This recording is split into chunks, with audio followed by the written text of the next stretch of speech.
মুখোশ গ্রাম পুরুলিয়ার লুকিয়ে থাকা শিল্পের এক স্বর্গ।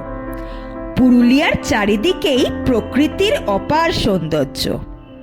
এর মধ্যে লুকিয়ে আছে এক অসাধারণ গ্রাম মুখোশ গ্রাম। বাঘমুন্ডির চরিদা গ্রাম মুখোশ গ্রাম নামেও পরিচিত।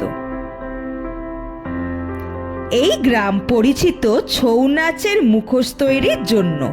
চমৎকার রং এবং সূক্ষ্ম কারুকাজে তৈরি মুখোশগুলি স্থানীয় শিল্পীদের নৈপুণ্যের প্রতীক। এখানে প্রতিটি মুখোশ যেন এক জীবন্ত চরিত্র। পৌরাণিক গল্প, দেবদেবী এবং ঐতিহ্যবাহী নৃত্যের জন্য ব্যবহৃত মুখোশগুলি চোখ জুড়োয়।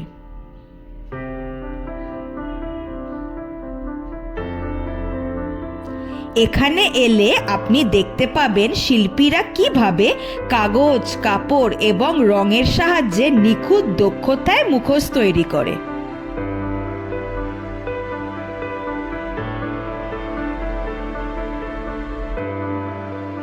মুখোশ তৈরির পুরো পদ্ধতি যেন এক জীবন্ত শিল্পকলা। মুখোশ কেনার মাধ্যমে ও সবার কাছে এনাদের গল্প পৌঁছে দিয়ে আমি সাহায্য করতে পারি। পুরুলিয়া ভ্রমণে গেলে মুখোশ গ্রাম ঘুরে দেখুন এবং ফিরিয়ে নিয়ে যান এই মাটির এক টুকরো ঐতিহ্য। See you in the next vlog. Thank you.